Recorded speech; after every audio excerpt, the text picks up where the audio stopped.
안녕하세요. 공인중개사법 실무 장석태입니다. 자, 오늘은 저희 교과서 256쪽 계약금 등 반환 채무 이행의 보장부터 시작하겠습니다. 자, 시작하기 전에 지난주 거 간단하게 복습을 해보고 오늘 진도 나갑시다. 자, OX 확인해 봅시다. 1번 휴업신고입니다. 전자문서로도 할 수 있다. X. 휴업신고, 폐업신고는 등록증 첨부해서 신고합니다. 그러니 방문신고만 됩니다. 전자문서로는 할 수 없죠. X. 2번 법인의 분사무소는 주된 사무소와 별도로 휴업할 수 있다. 맞죠? 분사무소만 휴업, 폐업, 재개, 변경, 분사무소만 업무정지, 분사무소만 이전 얼마든지 가능합니다. 3번 개공이 2월을 휴업하면서 등록관청에 신고하지 않게 되면 과태료 처분을 받으실 수 있다. X죠. 3월 초과 휴업에 대해서만 신고 의무가 있는 겁니다. 3월 초과 휴업을 해야 할 때는 신고해야 되는데 미신고하면 100만 원 이하 과태료 처분입니다. 3월 이하 휴업은 신고 의무 자체가 없어요. 과태료 처분 대상이 될 수가 없지요. X. 4번 개공은 징집에 의한 입영으로 신고하고 7월에 휴업을 할 수 있다. 원래 휴업 기간은 6월을 초과할 수 없죠. 그런데 입영, 요양, 취약 등 부득이한 사유가 있으면 6월을 넘을 수 있습니다. 징집입니다. 군대 갑니다. 7월 휴업할 수 있죠. 5번 휴업 기간을 변경하고자 합니다. 휴업 기간을 변경하거나 재개하고자 합니다. 얼마든지 가능합니다. 이때 변경하고자 할 때는 최초 휴업 기간 언제까지?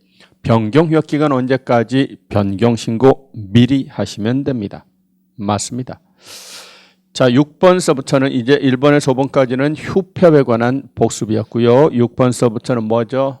중개계약입니다. 6번 중개의뢰는 중개의뢰 내용을 명확하게 하기 위하여 개공에게 일반 중개계약서 작성을 요청할 수 있다. 의뢰인께서는 4가지 사항, 위치 및 규모, 준수사항, 거래전 가격, 보수 4가지 사항을 기재한 일반 중개계약서 작성을 요청할 수 있다. 조문 그대로입니다. 맞습니다.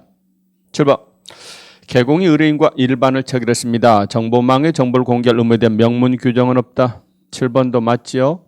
전속을 체결하면 정보 공개 의무가 있어요. 정보망 또는 일간신문에 정보를 공개하셔야 돼요. 그러나 원치 않으면 정보를 공개하시면 된다, 안 된다? 안 되죠? 그렇습니다. 전속은 정보 공개 의무가 있습니다만 일반은 아무 말이 없어요. 정보 공개 의무를 따로 부여하고 있지 않습니다. 따라서 7번 일반은 공개 의무에 대한 명문 규정은 없다. 맞죠? 맞는 말입니다. 8번 개공과 의뢰인은 5개월간 전속을 체결할 수 있다. 5개월짜리 전속 안 된다. 가능하다. 법령에 의하면 3월을 원칙으로 하되 약정 있으면 약정에 따르는 겁니다. 5개월짜리 전속 얼마든지 가능합니다. 그렇죠? 9번입니다. 개공은 의뢰인과 전속을 체결하면 일주일에 2회 이상 업무 처리상을 문서로 통지하도록 규정되어 있다. 이 말장난 해놨죠? 전속을 체결하면 15호서식을 써야 됩니다. 그 15호서식에 가서 보면 뭐라고 돼 있어요? 2주일에 1회 이상 업무 처리상을 문서로 통지할 것. 여기는 일주에 2번 이상이라고 해서 말장난 해놓은 겁니다. X. 10번입니다. 유효기간 내는 의뢰인이 스스로 발견한 상대방과 거래계약을 체결할 수 없다. 그런가요? 전속은요. 스스로 발견한 상대방과 거래할 수 없나요? 전속은 있어요. 내 비록 너에게 독점권을 줬어도 내가 스스로 발견한 상대방은 거래할 수 있다. 이거는 위약이다. 위약이 아니다. 위약이 아니라니까요. 전속업자의 권리입니다. 스스로 발견한 상대방과 전속의 경우 거래계약 체결할 수 있습니다. 그러므로 10번 X. 11번은 뭐죠? 정보 공개에 관한 이야기죠. 정보를 공개하셔야 돼요. 공개할 정보가 7개가 있습니다. 그 중에서 보니까 공법상 이용자 및 거래 규제 공개상 맞습니다. 공개상 맞습니다. 11번. 12번 전속을 체결했습니다. 권리자의 주소, 성명 등 인적 사항에 관한 정보는 공개하지 아니할 수 있다. 미세한 말장난이죠. 전속을 체결했습니다. 이때 정보를 공개합니다. 권리관계 공개합니다. 단 주소, 성명 같은 인적사항, 권리자 인적사항은 공개하지 아니할 수 있다가 아니라 공개하면 안 되죠. 공개 금지 사항이라고요. 공개하면 안 되는 겁니다. 공개하지 않을 수 있다. 이렇게 말하면 안 되죠. X. 13번 봅시다. 13번. 정보망은 개공과 의뢰인 상호 간에 매매 등에 관한 정보의 공개와 유통을 촉진시키려는 제도이다. 이거 뻥쳤다. 정보망은요, 업자들끼리의 내부적인 정보 공개 유통 네트워크라고 그랬어요. 거기를 개공 상호 간에 이렇게 나와야 돼요. 개공과 의뢰인 상호 간에 이렇게 말하면 안 되죠. X. 14번입니다. 지정을 받으랍니다. 지정 요건은 공부하셔야 됩니다. 그때 지난번에 523이라고 해서 총 정보망에 가입 이용 신청한 개공사 총 숫자가 몇 명? 500명 이상에 돼. 500명. 네? 그런데 여기는 얼마요? 1000명 이상. X. 15번. 개공은 거래가 완성됐어요. 그러면 지체 없이 이를 거래정보사업자에게 통보하셔야 됩니다. 그렇죠? 정보망 이용할 때 개공도 지킬 의무가 있다고요. 정보망 거짓 공개하시면 안 되잖아요. 거래 끝나면 지체 없이 거래정보사업자에게 통보하셔야 됩니다. 15번 맞죠? 자, 16번은 이제 중개계약에 이어서 29조입니다. 기본 윤리입니다. 자, 그 중에서 16번은 뭔가요? 비밀 누설 금지무입니다. 개공 등이 업무상 알게 된 비밀을 누설하셨습니다. 형사처벌 대상이 됩니다. 1년에 1천. 그러나 피해자의 명시한 의사에 반하여 벌하지는 않습니다. 이걸 뭐라고 그랬죠? 유일한 반의사 불벌죄. 피해자의 명시한 의사에 반하여 벌하지 않습니다. 맞습니다. 17번 개공은 당사자 쌍방에게 확인 설명합니다. 17번서부터는 무엇에 관한 문제입니까? 확인 설명에 관한 문제죠. 확인 설명은요, 쌍방에게 하는 거예요. 취득 의뢰인에게 하는 거예요. 취득 의뢰인에게 하는 겁니다. 쌍방이라고 하시면 안 되죠. X. 18번 확인 설명사항 있었죠? 확인 설명사항은 9가지가 있었습니다. 그중에 맨 마지막이요. 권리를 이전함에 따라가 아니라 취득, 이전과 취득은 구분하셔야 돼요. 취득에 따라 부담할 조세 종류 및 세율이 확인 설명사항에 해당하는 겁니다. 그래서 28번 X. 19번 개공은 상태에 관한 자료 요구에 매도 의뢰인이 불응합니다. 몰라 이렇게 나옵니다. 이때 개공은 이를 매수 의뢰인에게 설명도 하고 설명은 설명대로 하고 나중에 못 들었다고 오리발 내밀 수 있으니까 확인 설명서에 기재도 하셔야 됩니다. 괜찮죠? 20번 개공은 확인 설명서에 서명 및 날인합니다. 개공은 확인 설명서 거래계약서에 서명 및 날인하되 당해 중개행위 한 소공 있으면 그 소공도 함께 서명 및 날인합니다. 개공은 늘 해야 합니다. 및 날인합니다. 맞습니다. 21번은 뭐죠? 거래계약서 필요적 기재사항입니다. 현재 거래계약서 표준 서식은 정해져 있지 않다. 그러나 필요적 기재사항은 있었죠. 그때 물건의 표시는 필수적 기재사항에 해당한다. 맞습니다. 22번 서로 다른 둘 이상의 거래계약서 작성하시면 안 되고 거짓 기재하시면 안 됩니다. 당연한 소리입니다. 그렇죠? 23번서부터는 이제 무엇에 관한 이야기입니까? 손해배상 책임의 보장입니다. 그렇죠? 지금 보니까 중개행의 개념에 관한 이야기입니다. 계약금, 중도금 지급에도 관여하고 잔금 일부를 횡령했습니다. 잔금 일부를 횡령한 것은 중개행위를 함에 있어서 재산상 손해발생 경우 해당한다. 계약금 먹고 도망간 것도 중도금 또는 잔금 횡령한 것도 중개행위 맞습니다. 따라서 그 보증기관은 책임을 져야 합니다. 좋아요. 24번 법인 아닌 개공이 손해배상 책임으로 보증할 금액 너무 적다. 법인 아닌 개공은 얼마? 1억 원 이상. 법인은 2억 이상. 분사무소 추가할 때마다 1억 이상. 농협은 1,000만 원 이상. 5천만 원 아닙니다. 1억이죠. 25번 개공의 손해배상 책임은 가입한 보증보험의 보장금액을 한도로 합니다. 그런가요? 개공이야 네가 사고 쳤으면 다 책임지는 거지. 그 설정 금액까지만 책임을 집니다. 이런 뜻 아닙니다. 그렇죠? 예, 25번도 X네요. 26번 보니까 뭔가요? 손해배상 했어요. 그렇다면 그걸로 끝나는 게 아니라 업무 하려면 다시 재보증 설정합니다. 숫자 기억하시고 며칠? 15일이네. 10일 아닙니다. 15일 이내 보증보험 또는 공제에 다시 가입하거나 공탁금 등 부족하게 된 금액을 보전해야 됩니다. 26번 X. 27번은 우리 법 30조 2항의 내용입니다. 일반 원칙에 관한 이야기입니다. 자기의 중개사무소를 다른 사람의 중개 장소로 제공했습니다. 거래 당사자에게 재산상 손해를 발생케 한 때는 그 손해배상할 책임이 있습니다. 오케이. 28번은 뭔가요? 공제의 성격. 공제제도는 이름만 공제라고요. 이름만 무늬만 공제지 본질은 뭐와 같다? 보증, 보험적 성격을 가진 제도이다. 그렇죠? 오케이. 자, 이렇게 해서 간단하게 지난주 거 복습해 봤어요. 혹시 이해가 안 되시면 교과서에 해당하는 부분을 꼭 찾아보시기 바랍니다. 자, 그러면 오늘 거 하겠습니다. 반환채무 이행에 보장하겠습니다. 반환채무 이행의 보장 법제 31조입니다. 여기는 그렇습니다. 조문을 쭉 써놨어요. 조문을 쭉 써놨습니다. 조문을 중심으로 한번 알아보도록 하겠습니다. 그 중에서 법제 31조를 먼저 읽어보고 설명을 드리죠. 계약금 등 반환채무 이행의 보장 제1항 개공은 거래 안전보장을 위하여 필요하다고 인정하면 거래계약의 이행이 완료될 때까지도 시험에 한번 나온 적이 있고 계약금, 중도금, 잔금 합쳐서 계약금 등이라고 합니다. 잔금도 예치할 수 있다는 걸 알 수 있죠. 개공 또는 대통령령으로 정하는 자 명의로 금융기관, 공제사업자 또는 신탁업자 등에 예치하도록 거래 당사자에게 권고할 수 있다. 자, 제가 지금 읽어드린 그 법조문을 칠판으로 한번 옮겨보도록 하겠습니다. A가 있고 B가 있고요. 마지막 표현에 보니까 뭐라고 했어요? 개공, 갑은요.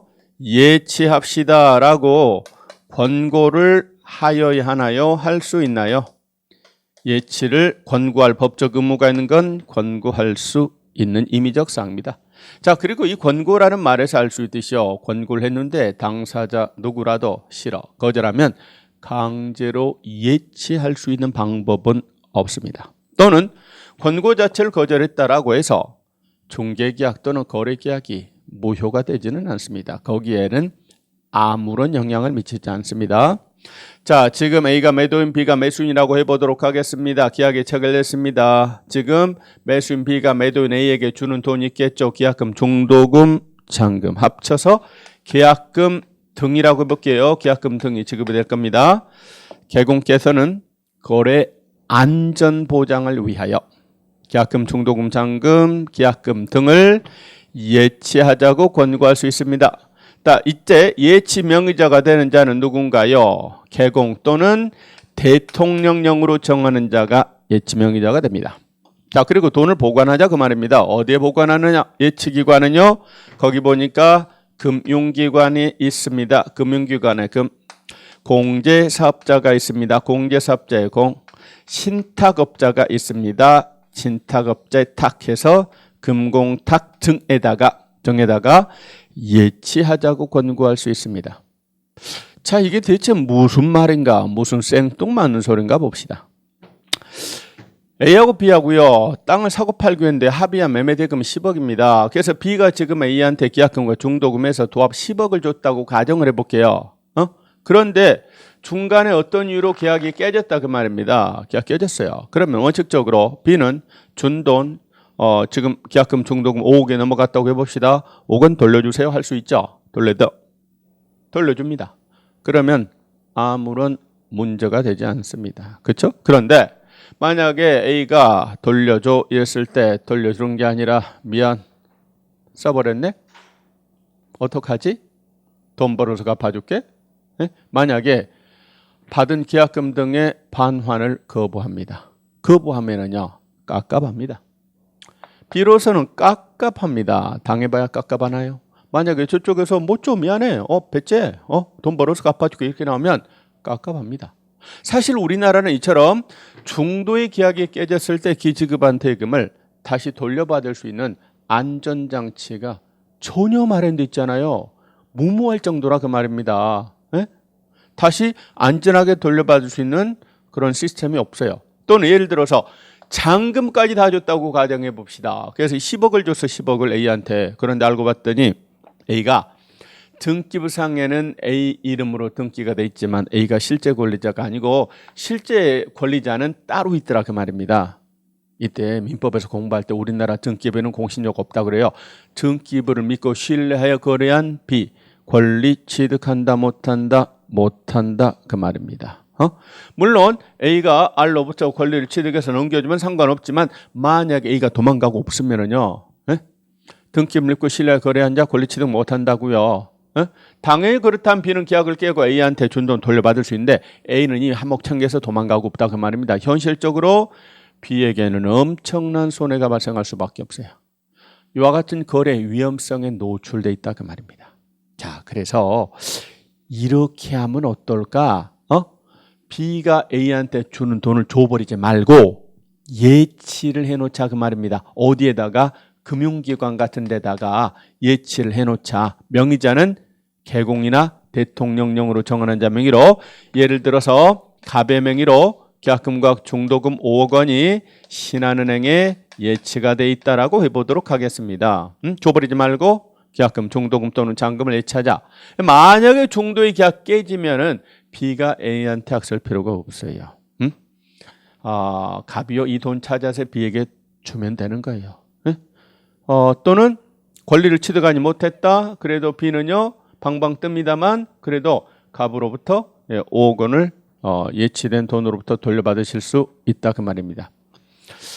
우리나라하고는 달리 미국에서는 에스크로라고 해서 이행 대행업자가 활동 중입니다. 말 그대로 제3자적 지위로서 이행 대행만을 전문으로 하는 거예요. 그래서 B가 A한테 주는 돈은 다 이행 대행업자 명의로 계좌 개설이 됩니다. 자, 그리고 완벽하게 등기가 넘어가는 거 확인하고 나서 돈을 쏴주는 이행 대행업이 있지만 우리나라는 그런 게 없어요. 그래서 사고 예방을 위한 중간적 단계로서 이 예치제도가 도입됐다 이렇게 보시면 되는데 실제로 시장에서는 잘 쓰이지 않습니다. 그런데 잘 안 쓰여도 시험에는 나오니까 우리가 정리하셔야 됩니다. 자, 갑시다. 그러면 예치 권고할 수 있는 겁니다. 명의자가 될 수 있는 자는 개공이 될 수 있습니다. 당사자는 될 수가 없고 제3자인 개공 또는 대통령령으로 정하는 자.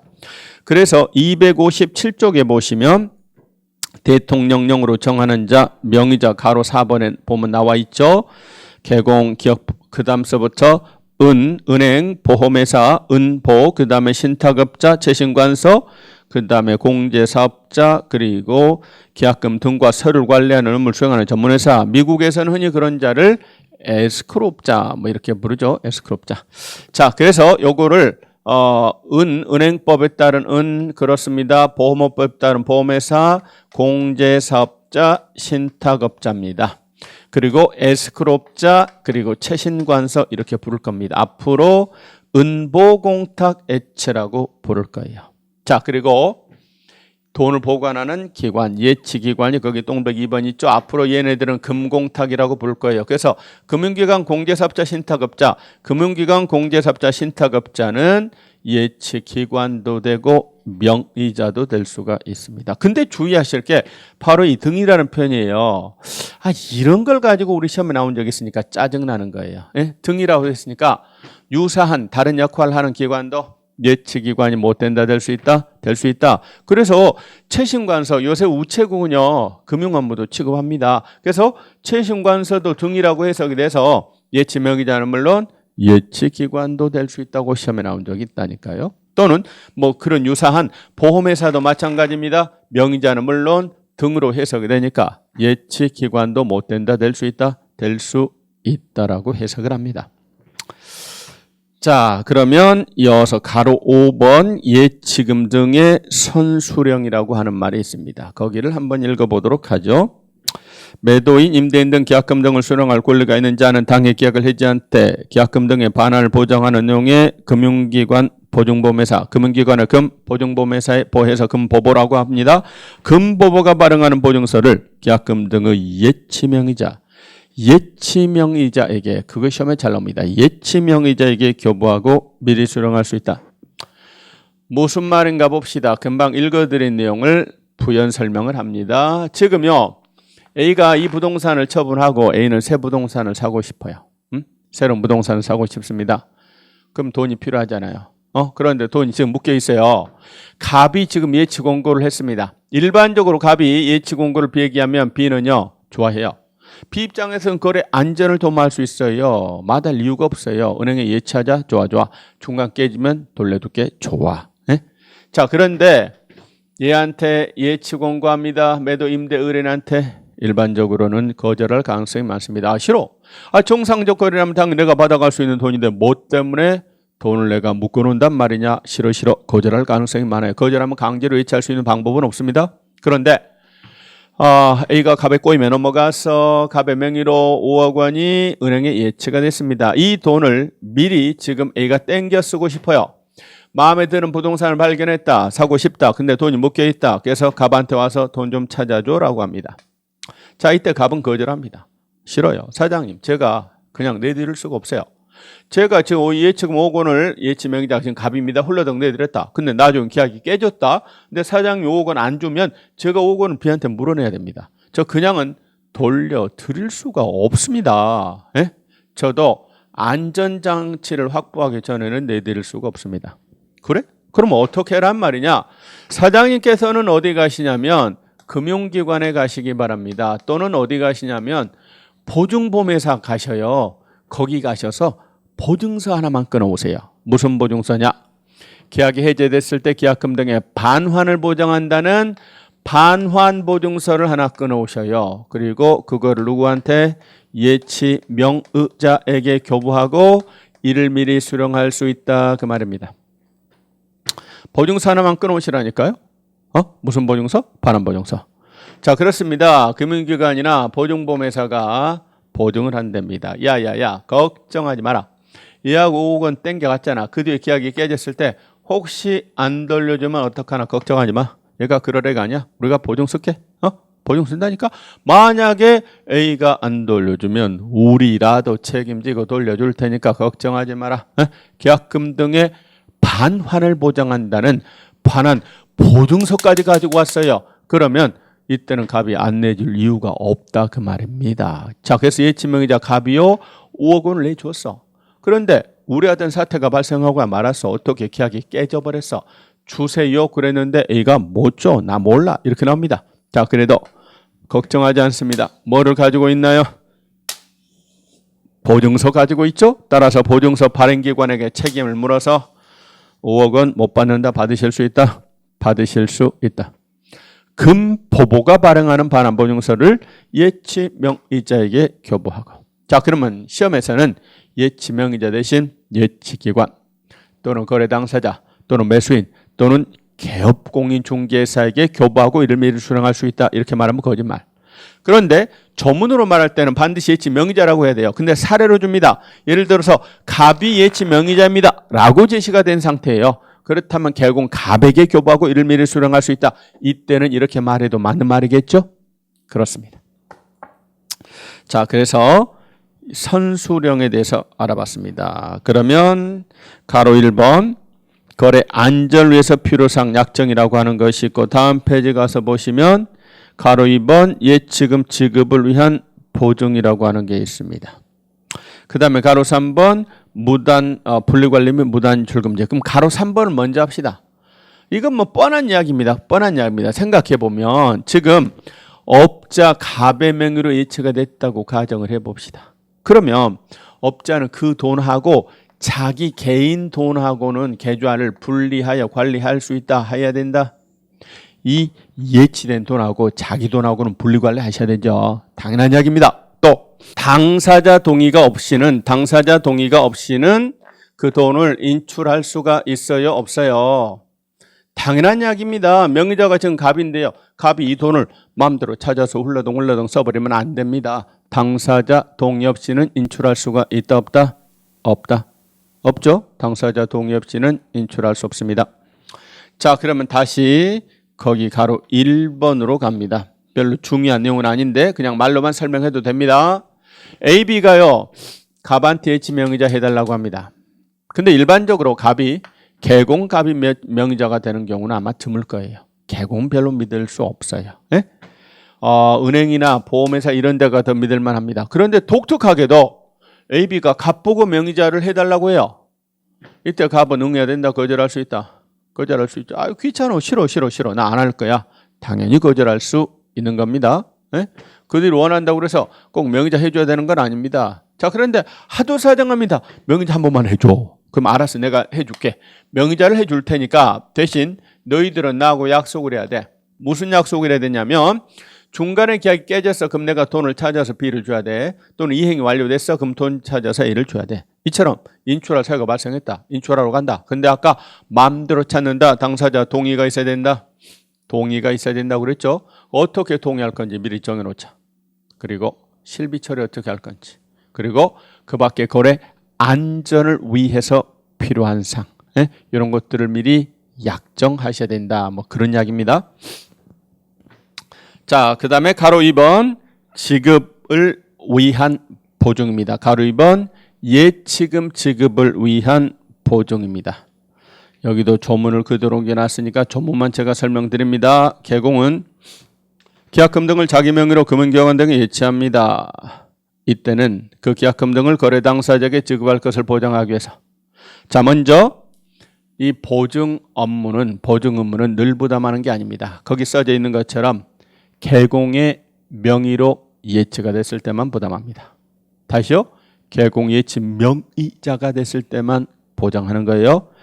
자기 명의로 금은기관 등에 예치합니다. 이때는 그 계약금 등을 거래 당사자에게 지급할 것을 보장하기 위하여 지급 보장을 위하여 예치 대상이 되는 계약금, 예치 대상이 되는 계약금 증에 해당하는 금액을 보장하는 보증보험 또는 공제에 가입하거나 공탁을 하셔야 되고 당사자에게 관계증서 사본을 교부하거나 전자문서를 제공하셔야 됩니다. 길어. 자, 끊어서 하나씩 갑시다. 지금 갑의 명의로 5억 원이 예치가 됐습니다. 근데 중간에 계약이 깨졌습니다. 그러니 B는 갑한테 전화해서 계약 깨져버렸습니다. 돈 돌려주세요. 갑이 5억 원을 찾아서 B에게 돌려주면 아무런 문제가 안 됩니다. 그런데 갑이 계약금 등의 지급을 거절합니다. 연락조차 안 됩니다. 배째라 이렇게 나옵니다. 이러면 곤란하죠. 달라고 하면은 줘야 될 거 아니야. 못 줘 이렇게 나오면 곤란하다니까 지급 보장을 위한 조치로서 보증을 설정할 필요가 있다. 갑이 그럽니다. 야, 걱정하지 마라. 내 그까이 거 얼마나 된다고. 달라고 하면 내가 돈 찾아서 준다니까. 나를 못 믿겠다고? 못 믿어? 그럼 나 어떻게 하면 되는데? 알았어. 그러면 내가 믿을 만한 사람이라는 걸 입증하지. 계약금 등의 지급을 보장하기 위한 조치로서 보증을 설정하면 될 거 아니야. 자, 그래서 갑이요. 지금 5억 원이 갑의 명의로 예치가 됐어요. 5억 원의 지급을 보장하기 위한 조치로서 보증을 설정한다 그 말입니다. 자, 그런데 그 보증을 설정하는 방법은 앞에서 공부했던 중개사고 발생에 대비한 보증 방법과 같습니다. 보증보험에 가입을 하시거나 공제에 가입을 하시거나 공탁으로 보증을 설정하시기 바랍니다. 그러시고 거래 당사자에게 관계증서 사본을 교부하거나 전자문서를 제공하시면 돼요. 자, 지금 보증보험에 가입했고 보증보험 증권을 B에게 A에게 줬다라고 가정을 해봅시다. 그러면 간단합니다. 계약 깨졌어. 그래서 B가 갑한테 돈 줘. 근데 갑이 몰라. 배지라 이렇게 나옵니다. B는 걱정하지 않습니다. 보증보험 증권 공제증서 공탁증서를 가지고 있어요. 그래서 보증보험 회사로부터 공제조합으로부터 또는 법원으로부터 5억 원을 돌려받으실 수 있다 그 말입니다. 자, 그리고 보증보험회사나 공제조합은 손가락만 빠는 게 아니라 5억 원 물어줬으니까 갑한테 그렇습니다. 받아내시면 돼요. 구상권 행사하시면 되는 겁니다. 자, 보니까 중개사고 발생에 대비한 보증이나 예치금 등의 계약금 등의 지급 보장을 위한 조치로서 보증이나 그 방법상의 차이는 없어요. 똑같죠? 하나만 더 설정하여야 된 기준금액 주의하셔야 돼요. 중개사고 발생에 대비해서는요. 금액이 최소 금액이 세팅돼 있죠. 법인은 여기상 법인하는 개공은 1억 이상의 보증을 설정합니다. 그런데 이 경우는 금액이 세팅되어 있는 게 아니라 그때 다르죠. 그때 다릅니다. 그렇죠? 뭐죠? 5억 원이 예치가 됐으면 보장금액 5억짜리 지급, 그렇죠? 5억 원의 지급을 보장하기 위해서 5억짜리 보증을 설정해야 돼요. 10억이 예치됐으면 보장금액 10억짜리 20억이면 20억, 100억이면 100억, 그렇죠? 예치 대상이 되는 그 계약금 등에 해당하는 금액의 지급을 보장하는 보증을 설정해야 된다 그 말이에요. 예? 그때 다릅니다. 10억이면 10억, 20억이면 20억, 다시요. 예치 대상이 되는 그 계약금 등에 해당하는 금액의 지급을 보장하는 보증을 설정하시고 당사자에게 교부하거나 전자문서를 제공하시면 됩니다. 오케이. 자, 이렇게 해서 우리 법 31조에 있는 반환채무이행의 보장 예치제도를 공부를 해봤습니다. 이때 갑이요. 보증보험에 가입해서 보증을 설정합니다. 이때 현재 보증보험료율은 0.5% 정도니까 5억 원이라면 보장금은 5억 원짜리라면 한 250만 원의 보험료가 발생할 겁니다. 그 250만 원의 보험료는 누가 부담해야 되겠습니까? 업자 갑이 부담하겠습니까? A가 부담합니까? B가 부담합니까? 균분하게 부담합니까? 누가 부담하는 것이 합리적입니까? 당연히 이 예치제도로 인하여 이익을 보는 자가 부담하는 겁니다. 그럼 이 예치제도로 인하여 이익 보는 자는 누구예요? 바로 B죠. 거래 안전을 도모할 수 있는 자는 누구? B. 그래서 예치 관련돼서 발생되는 실비는 취득 의뢰인이 부담하는 겁니다. 자, 그렇게 해서 반환채무이행의 보장 공부를 해봤습니다. 이번에는 제4절 중개보수로 넘어갑니다. 우리 법 32조에 있는 내용입니다. 우리가 이렇게 열심히 공부하는 이유는 열심히 공부해서 정 따서 업자가 돼서 중개보수를 많이 받기 위해서입니다. 떼돈 벌기 위해서입니다. 받을 수 있는 돈에는 무슨 돈이 있는가? 두 가지 돈이 있어요. 하나는 중개보수라는 돈, 하나는 실비라는 돈, 두 가지 돈이 있습니다. 그런데 실비는 현실적으로 받기 힘든 돈이에요. 그래서 시험에 나온 적이 없어요. 독립한 문제로 나온 적은 단 한 번도 없습니다. 지문 정도로만 나올 뿐이에요. 주로 어디서 나온다? 중개보수에서 물어보겠죠. 중개보수를 중심으로 공부할 겁니다. 한 문제 나올 때가 있고 두 문제 나올 때가 있어요. 두 문제 나오면 꼭 한 문제는 계산 문제가 나옵니다. 한 문제 나올 때는 법조문이 나오고요. 보통 요새 두 문제는 나오니까 계산 문제도 연습을 해 두셔야 됩니다. 자, 그러면 259쪽서부터 중개보수 의의 성격이라고 써져 있습니다.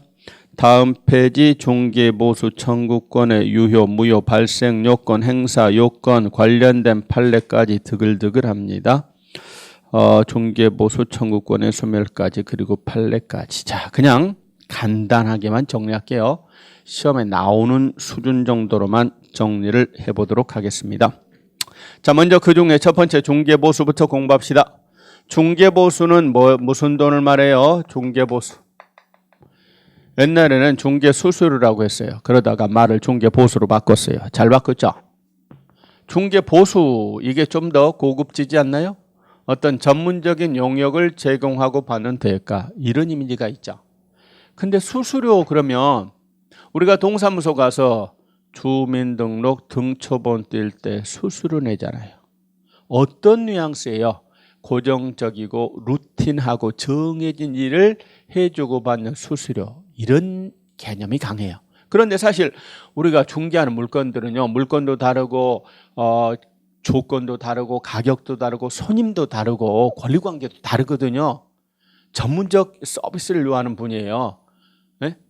뭐 그냥 등기 뛰는 것처럼 등본 뛰는 것처럼 그렇게 간단한 게 아니라고요. 그래서 보수로 바꾸자 하는데 드디어 이제 수수료라는 말 안 쓰고 지금 중개보수라고 합니다. 자, 중개보수는 무슨 돈이에요? 중개를 완성시켜준 것에 대한 대가예요. 네? 중개를 완성시킨 것에 대한 대가라고요. 무엇을 중개 완성이라고 하죠? 거래계약 체결. 그렇죠? 거래계약을 체결 성사시켜준 것에 대한 대가. 이게 바로 뭐다? 중개보수예요. 중개보수. 자, 그렇다면 이 말을 이렇게 이해하면 되겠죠?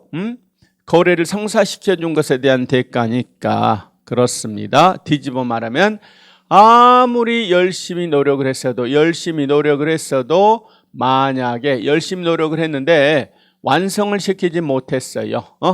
허심만 썼어요. 그러면 받는다, 못 받는다? 못 받는다. 반대로 대충 했는데 흘러던 거래가 성사됐다. 내가 한 일이라고는 전화 두 통, 세 통밖에 한 게 없다. 협력적 원인으로 작용했는데 흘러던 거래가 성사됐다. 이때도 못 받는다. 받을 수 있다. 받을 수 있다. 그 이야기겠죠? 받을 수 있습니다. 자, 그러면 중개보수 청구권의 발생과 행사와 소멸에 대해서 알아봅시다.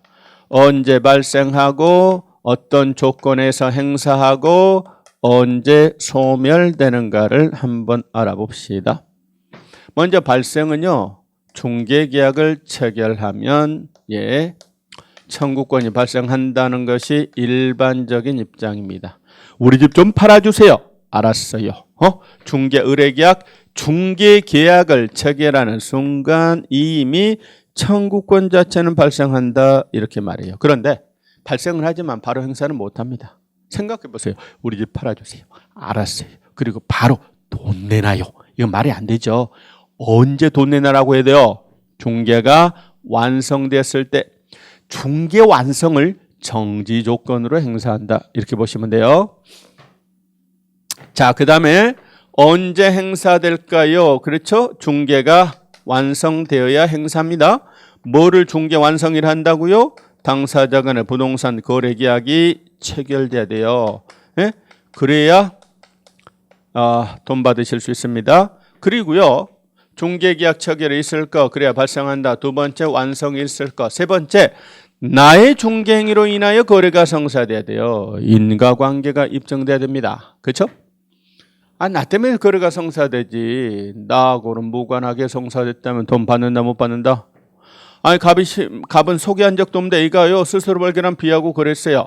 거래가 성사됐는데 갑이 기한 바가 없다니까요. 그때는 돈 달라고 못하죠. 당연히 나 때문에 성사가 돼야 돼요. 나 때문에 성사가 돼야 됩니다. 인과관계가 입증이 돼야 돼요. 그럼 나 때문에 성사가 됐다, 이걸 입증하는 현실적인 방법은 뭘까요? 그렇습니다. 거래계약서를 작성하고 확인설명서를 작성하고 거기서 어명날이 나는 거예요. 그것이 나의 중개행위로 인하여 거래가 성사됐음을 입증하는 강력한 증거 역할을 합니다. 그런데 말입니다. 제가 거래 성립에 결정적 기여를 했어요. 그런데 그들이 무슨 짓을 했나요? 제가 열심히 작업을 해서 판매 조건에 대한 합의를 다 이끌어냈어요. 이제 계약서 쓰는 일만 남았습니다. 내일 11시까지 우리 사무실로 오라고 했어요. 계약서 쓰자고. 그런데 A, B가 갑을 배제한 채 따로 둘이 만나서 계약서를 써버렸어요. 그런 바람에 계약서 작성에 갑이 관여하지 못하게 됐습니다. 거래 성립에 결정적 기여를 했음에도 불구하고 업자의 귀책 없이 계약서 작성에 관여하지 못했어요. 이거는 업자 잘못이 아니라 그들이 신의 측에 반하는 짓을 한 거라 그 말입니다. 따라서 이때는 못 받는다, 받을 수 있다, 받을 수 있다.